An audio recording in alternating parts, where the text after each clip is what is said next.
This conference will now be recorded.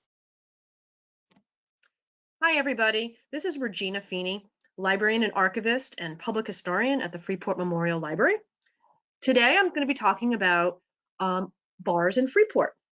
This presentation is entitled Freeport Walks into a Bar, the Spirituous History of Drinking Establishments in the Village of Freeport. I got this idea from two Freeporters who one day decided to write a list of all the drinking establishments they remember in Freeport. It's a pretty comprehensive list. They then gave that list to Cynthia Krieg, our village historian. She in turn shared it with me.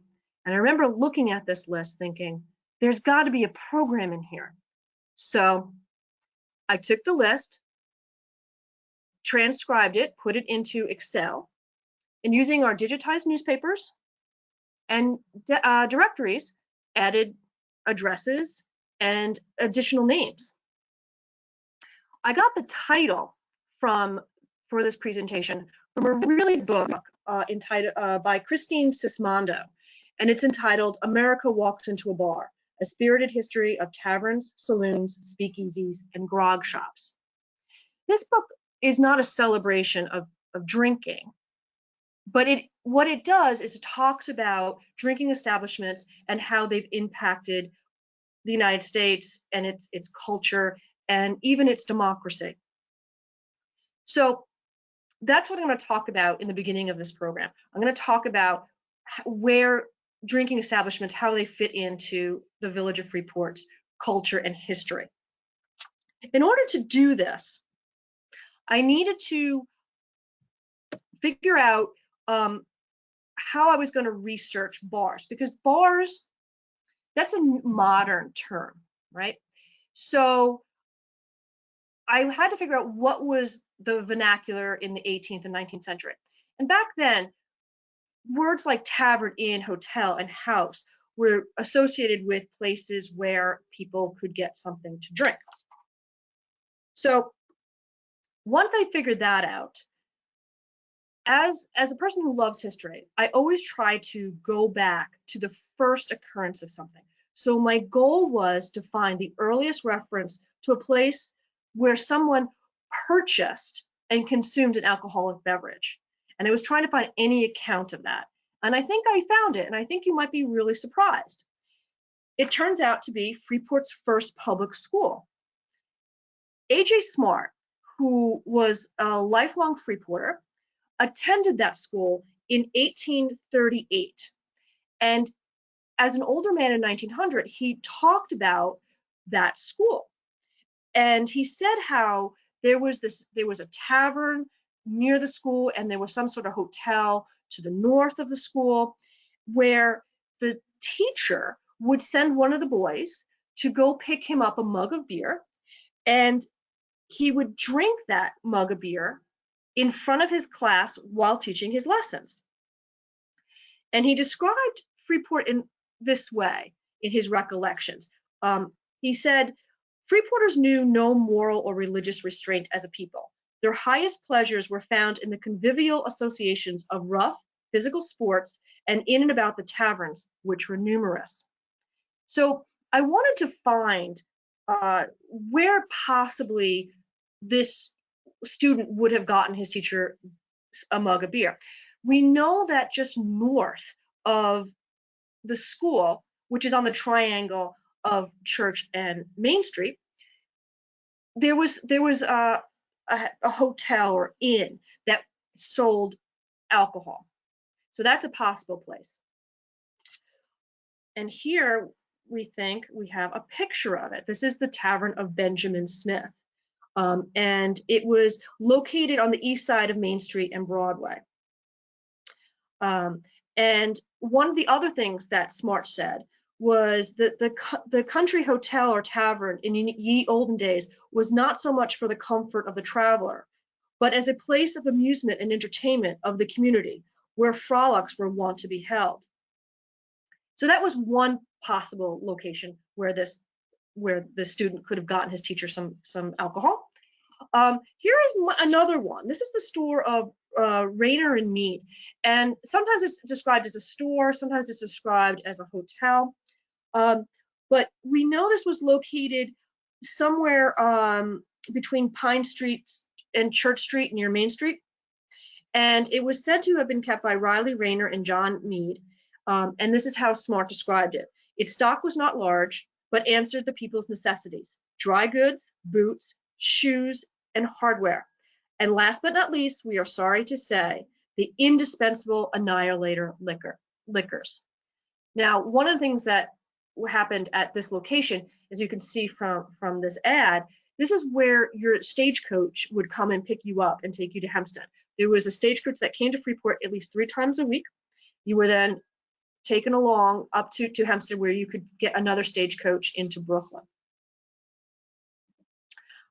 I want to talk about taverns and democracy. According to Sismano and some other historians, there is some belief that the word saloon is derived from the word salon. Now, in Enlightenment times, a salon was a place in Paris. It was usually somebody's living room or parlor where people would gather and they would debate, they would share stories, talk about scientific discovery. And in Freeport and in the United States, the taverns and these hotels really were places where democracy took place, right? Because remember, these are public places. And at the time, in early Freeport history, there wasn't a lot of public places for people to gather. So one of the things that took place in a local hotel, which did sell liquor, was voting. And according to another Freeporter, William Golder, who was born in 1856, he recalled the presidential election of 1864, and that he and his cousin Charlie went up to the street to the corner of Merrick Road and Main Street, where there was drum music opposite the hotel where voting took place. If you're interested to know, this was the presidential election of 1864. It was Abraham Lincoln versus George McClellan. Another thing that took place in local hotels and taverns is it was a place where you could pay your taxes. And here's an article in the Long Island Farmer dated 1862. And the article says, the collectors are now meeting in every town in the county for the purpose of receiving the annual taxes from those who are desirous of saving the extra % that is charged when called upon by the collector. So basically, if you went to this location, you would get a discount on your taxes. If the collector had to come find you, you paid more. So this article names one of the places that you could pay your taxes, and it was the house of Thomas Baldwin of Baldwinsville, which is, as we know it today, Baldwin. Now you're probably thinking, it says house of Thomas Baldwin. So how do we know that this was a hotel or a tavern? We know it because in 1862, Mr. Thomas Baldwin got a liquor license. The New York State had been regulating any place that was selling liquors since the 1840s. And what's interesting to note that 1862 was also the year that the federal government started to regulate and collect taxes for liquors. And this was because they needed to pay for the Civil War. Another thing that took place in local taverns and hotels, you got your oyster licenses. So here we see an article from the 1896, and it's saying that if you go to the hotel of B.T. Smith's, you could get your oyster license. And we know that the oyster industry starts to be regulated in the 1880s. In the United States, we see in the mid-1800s an influx of German immigrants to the United States. Germany was having some political difficulties, and a lot of Germans started to immigrate to the United States. Many of these immigrants were middle class, upper middle class. They were people who had professions. So they were printers, carpenters, and brewers. And when they came to the United States, they basically set up shop here. And what's interesting, we find that towards the latter half of the 1800s, we start to see America's taste in alcohol switch from spirits to beer. And this is probably due to the number of breweries that were in the United States. Now, because there were so many of these breweries, especially in Brooklyn, there was a ton of them, there was always a lot of competition on what beer to drink. And so a lot of these breweries partnered with hotels. And you'll often see signs in early pictures on hotels and bars of a certain brew of beer. So we can see here in the Freeport Hotel, which was established in 1881. This building was constructed in 1909. It's actually, funny enough, it's right across the street from where the original school was. You can see the Trubia Cannon in the picture. Over to the left, there is a sign that says beer, and there's a little symbol there. That is probably a logo to a brewery, but this picture is kind of old, and we can't zoom into it all that much. But it's probably associated with a specific brewery. However, the Manhattan House, you can zoom into the sign and you can see clearly it's S. Lieberman's and Sons Brewing Company. This brewery was started by Samuel Liebman, who was German. The family came to New York in the 1850s, and they established a brewery in Brooklyn. You are probably not familiar with Liebman and Sons, but you are probably more familiar with one of their labels, which was Rheingold. And later, the company would change its name to Rheingold Breweries. They also, beginning in 1940 up until 1964, always had these contests where people could pick Miss Rheingold. This is Tony Elar's hotel. The original hotel was built in 1896, and sadly, a fire did break out in the bar room and it burned down. So a new hotel was built in 1907. But looking at the original building, you can see there's a sign on the roof, and it says something like Frank Union Beer. I could not find anything about that brewery, but I did find a Union Brewery in St. Louis, Missouri, which was owned by Julius Winkelmeyer. This was one of the largest brewers in the United States in the 1850s. The two real hotbeds for brewery become St. Louis and Milwaukee and Brooklyn. Here we see the Milburn Hotel, and on the sign you will see a sign for Peter Dolger's Extra Brew. Now, you're probably not familiar with Peter Dolger. He was a Brooklyn brewer, but you're probably more familiar with his grandniece. She was Mae West. Here is Captain W.C. Ellison's Bayside House. Ellison was known as the father of Freeport Point, which we know today as Woodcliffe. It is said that he built one of the first docks and fishing stations on the Woodcliffe Avenue. Here's a sign for a beer on his establishment, Jacob Rupert's Knickerbocker Beer. That name might sound familiar, and it should. Jacob Rupert owned the New York Yankees. Here we have the Seabreeze Hotel, and you'll see a sign for Veltz and a Zervik export beer. This brewery began in Brooklyn and later built a bigger brewery in Queens, in the Glendale area of Queens. Northern Queens had a lot of Germans, so that's not surprising that they opened a brewery there. So let's talk about the Prohibition era. Prohibition started in 1920 and lasted till 1933. However, many states right before 1920 had imposed local prohibition, and we see in the lead up to World War I there was also wartime prohibition.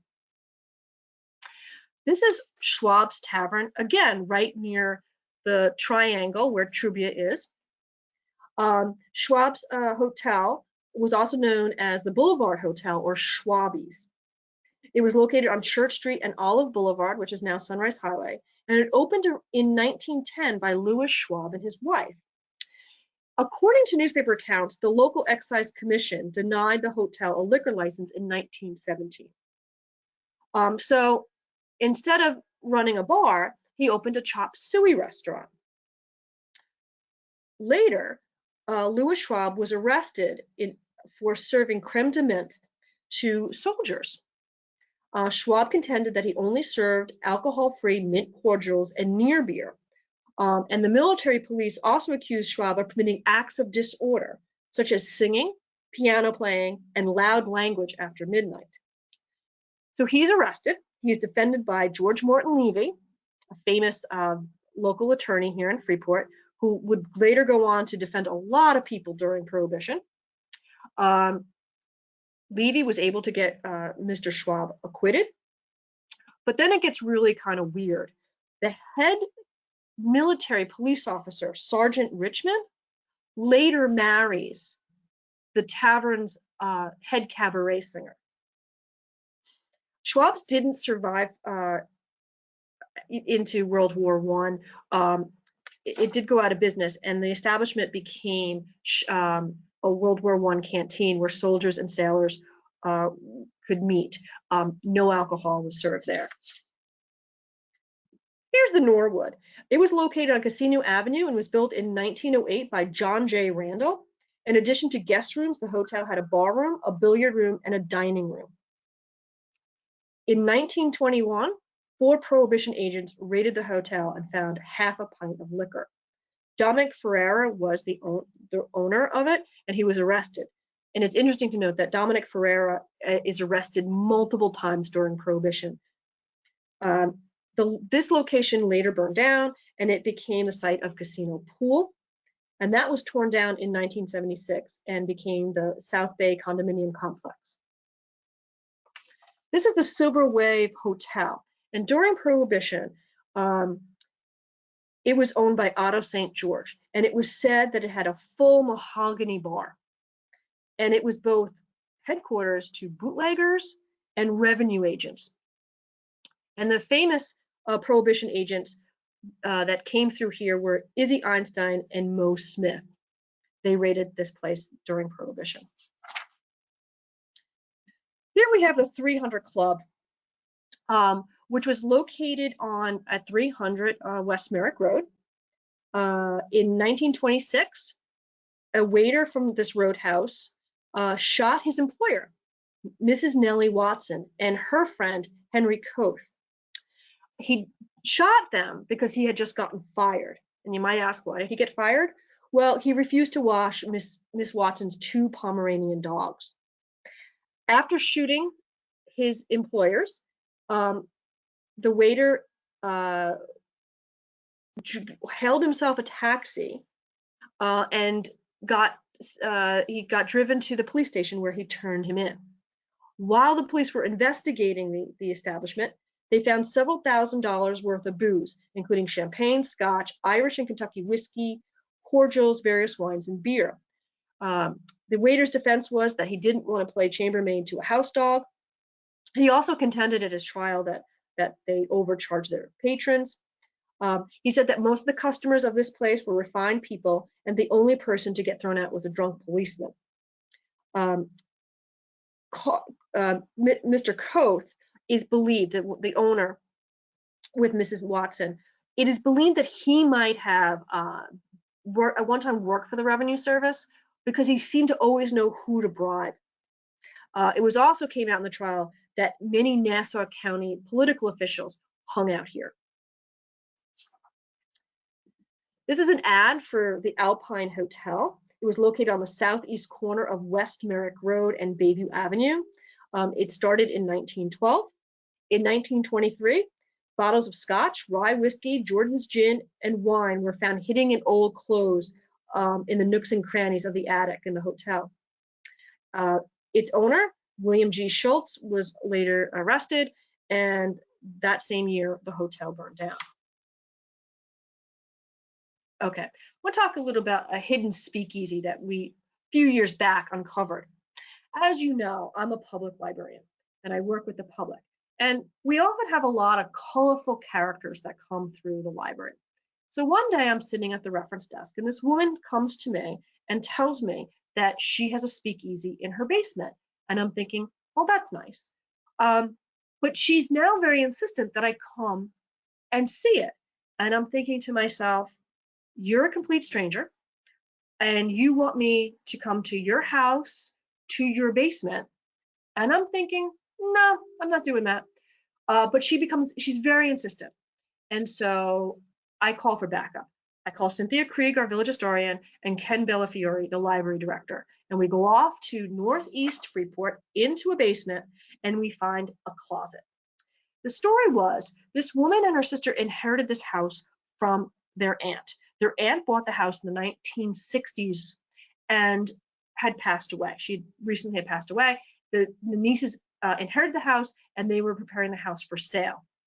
While having some construction people in the basement, one of the workers said, "Ladies, there's something behind this closet." And they're like, "No, there's nothing there." And he fiddles around in there, and doesn't the whole wall just pop open? And here you can see the entranceway into this hidden speakeasy. And it was quite elaborate. It had beautiful tile work. You see here FZPAO, which we believe stood for Frederick Zeimer, proprietor and owner. Frederick Zeimer owned this house at the time during Prohibition. And we think he died sometime in the 1930s, late 1930s. Also in the speakeasy, we found these photographs of the Roosevelt Fire Department band. And throughout the speakeasy, you see racks and racks of bottles. Some are filled, some are empty, but it just went on and on. We also found a still, which was later donated to the Freeport Historical Society. And here you see like a little trench with a bucket. And we believe that this is where Zeimer would have filled his bottles, and he put a bucket there. So if anything spilled, he could catch it. Okay.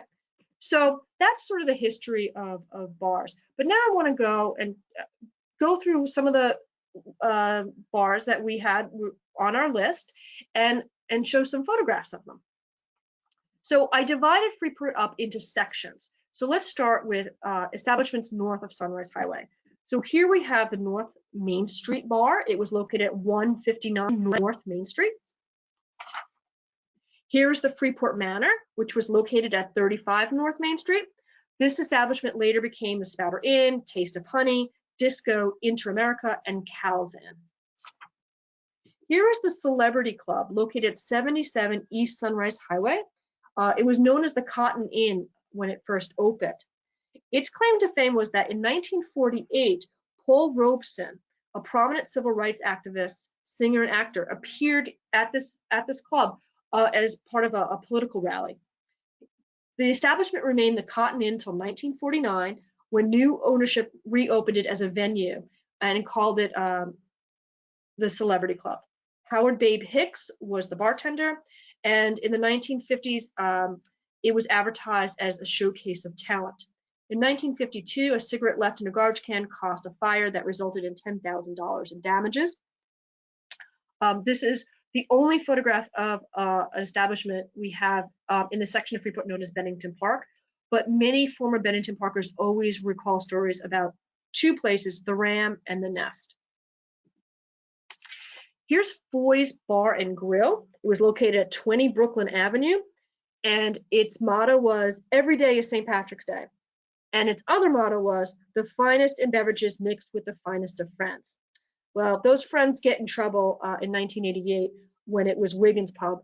The place was raided for cocaine dealing. Here we have the Spick and Span Bar and Grill, located at 140 Sunrise Highway. It was located just east of Bergen Place and south of the railroad tracks.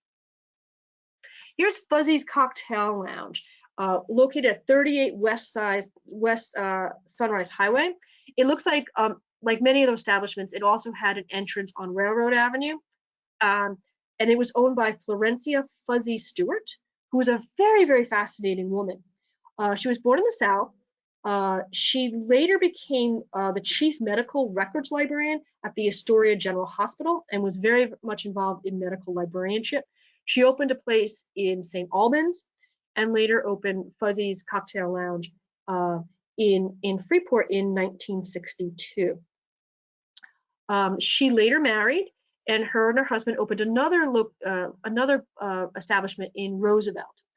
After her husband died, she moved to Georgia, and during the success of the 1977 miniseries Roots, Stewart started her third career, and she opened a travel agency. And her specialty was taking African Americans to West Africa for African heritage tours.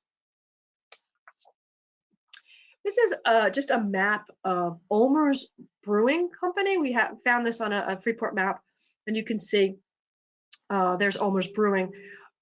Interesting. We don't really know much about the brewing company. We know it was a big company at one time, but we don't think that this was a brewery in Freeport. It might have just been a storage location for them. What I love about this particular map is this is the location of B'nai Israel's first synagogue. It's on Broadway and Mount. It later became a Greek Orthodox church, and today it is a Christian church. So let's look at some bars in Central Freeport. Here we have the old tavern, which was many different things, including what I remember, puddles. Here is the Savoy Inn. The Savoy Inn was run by Edward Eddie Lim Hong. His Chinese restaurant was located on Merrick Road near South Grove Street. And around 1947, he moved his restaurant to a converted house at 108 West Merrick Road. Hong was known for his civic involvement. He organized a dance at the Elks Club to raise money for China Relief. He served as chairman of the Advanced Gifts Committee of the National War Funds Drive in 1943. In 1945, Hong became the president of the Freeport Lions Club, the first Chinese merchant on Long Island to head a service organization. Hong's son Leon attended Freeport schools, graduated MIT, and served in the U.S. Marine Corps. Happy Times Tavern, also known as Shang's Hotel. We know about this establishment because Harpo Marx wrote about it in his biography, his autobiography, Harpo Speaks. And he says that he took a job in 1907 as a piano player, and he describes the Shang's Hotel as a brothel catering to men hired to dig a canal in Freeport. Mrs. Shang, his employer, and her gang were later arrested as a major burglary ring on the South Shore. Years later, Marx learned that his older brother, Chico, had also worked at Shang's. Both brothers had been fired by Mrs. Shang, Harpo for contracting the measles, and Chico for becoming too friendly with one of the girls. On this map, you can see that Tony Elar's hotel is right across the street. Here is Little O. Later, it became the Office, the Gaslight, and Jackie's, and it was located at 90 Guy Lombardo Avenue. Here's the Hofbrau. It was located at 17 West Merrick Road, and its motto was a good place to eat, the right place to meet. Here we have the Right Track Inn, which was located at 40 West Merrick Road. It was a bar and nightclub that featured live music. Alan Gordon opened the club in 1973.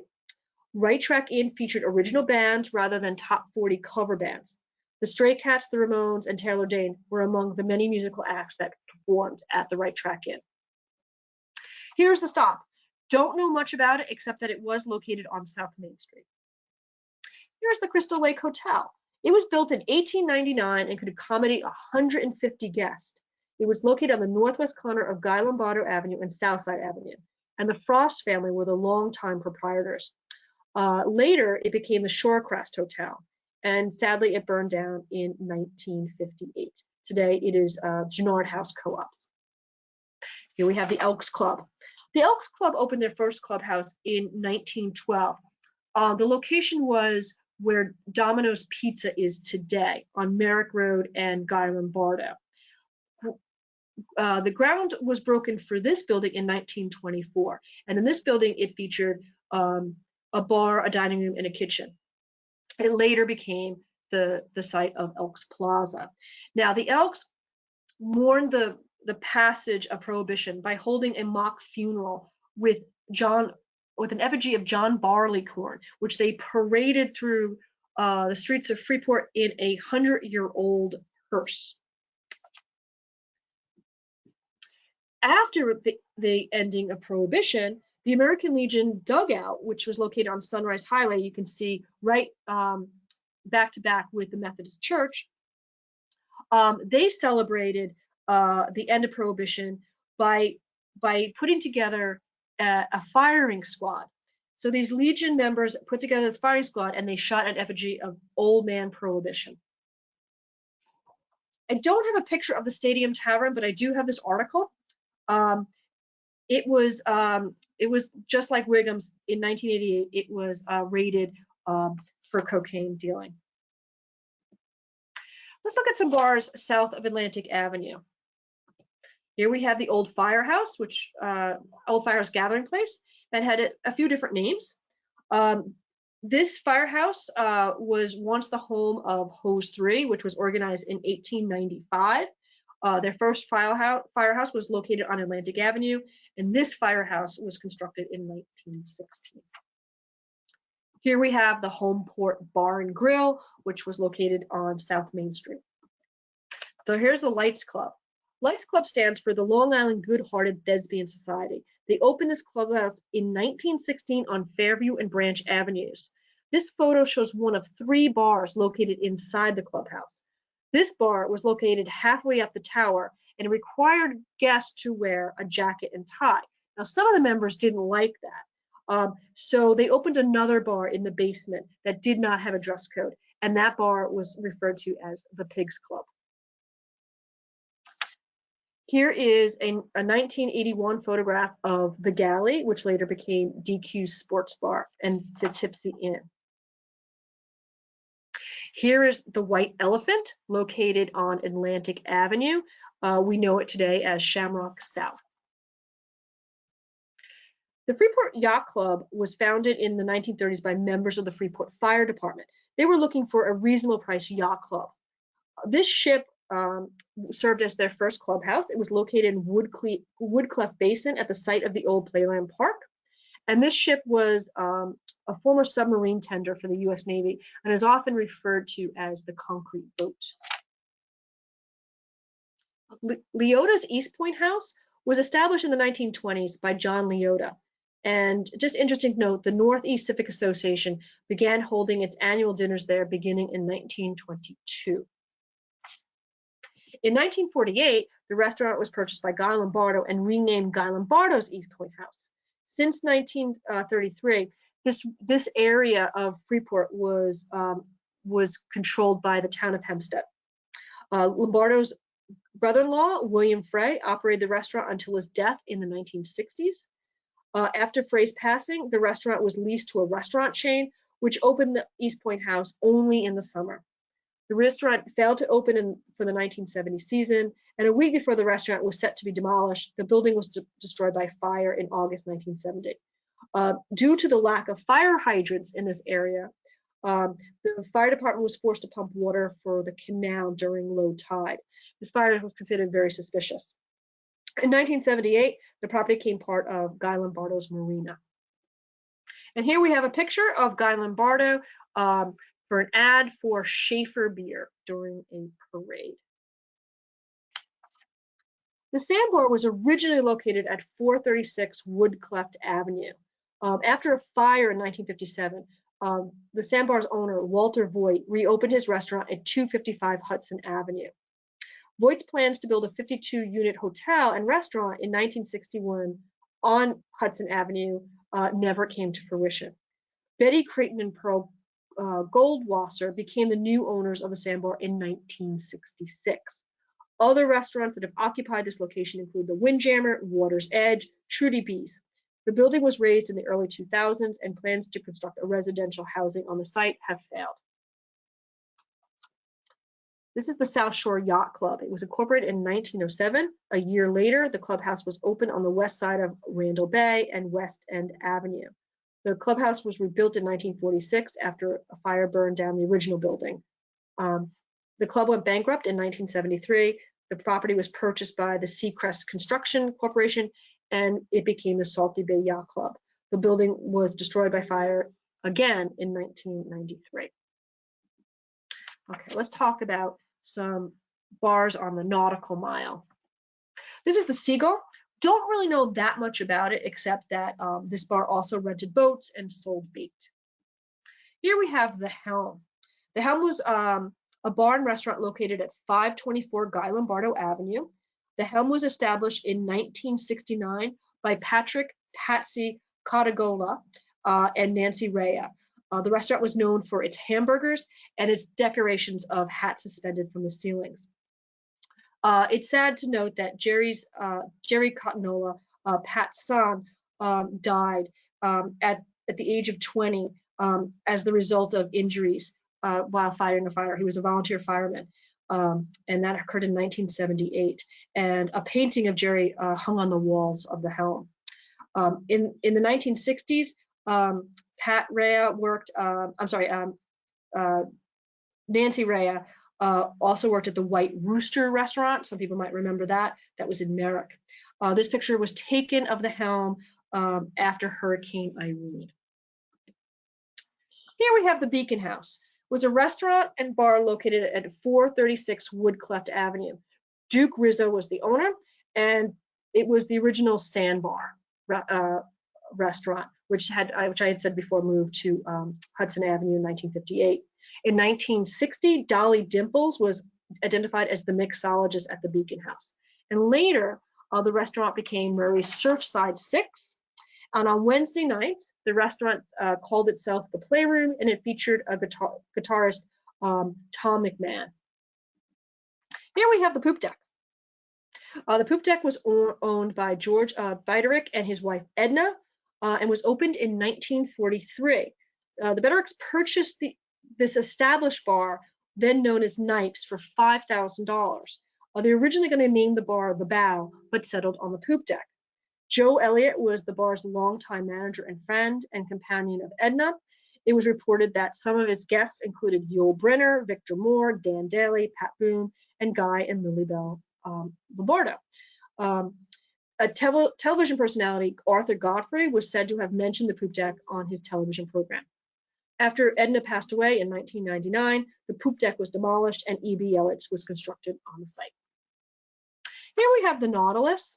That's featured as number 1. And number 2 was a number of different restaurants, including Blue 42 and Cleary's. What's interesting about this particular colorized postcard is those 4 houses all still stand today. And they're the only structures that existed at one time on Woodcleft Avenue. This is not a bar. This is dockside, more of a coffee shop or luncheonette. But I'm told that it was the location a lot of people who had their boats would go to buy beer before they went out fishing or to pleasure cruise. Here's Otto's. Otto's Sea Grill opened in 1929 by Otto Coughlin and his wife Helen. Today it is run by Otto's daughter Barbara and granddaughter Ilona. Sportsman Cafe was located at 229 Woodcleft Avenue. And Captain Earhart's was started by Captain Philip Earhart. Before moving to Freeport, Earhart was well known in Brooklyn restaurant circles and also fishing circles.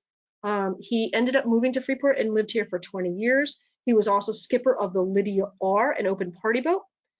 Before World War II, Earhart purchased a business owned by Ben Eldridge and renamed it Captain Phil Earhart's. There was a tavern on the lower level with living quarters above, and it was located at 245 Woodcleft Avenue. The establishment also maintained a dock, and Earhart also owned the Tulip Hill Tavern in Floral Park. Sadly, he died in 1946 of a heart attack, and his wife Florence and later his son Philip took over the business. Captain Philip Earhart Jr., Earhart's son, added a clam house in the 1970s, located at 239 Woodcleft Avenue. Sadly, Earhart Jr. died at the age of 47, and after his death, his wife Doris and his mother Florence ran the businesses. So before it was the Clam House, 239 Woodcleft Avenue was V's, which later became, in the 40s, the Kehoe Tavern. In the 1950s, this location became Antonio's. In 1964, it was Sherry's Lounge, and we all know it today as Jeremy's Ale House. This is Mark's Restaurant. It opened in the 1920s, and its owner is said to have, during Prohibition, allowed rum runners to unload their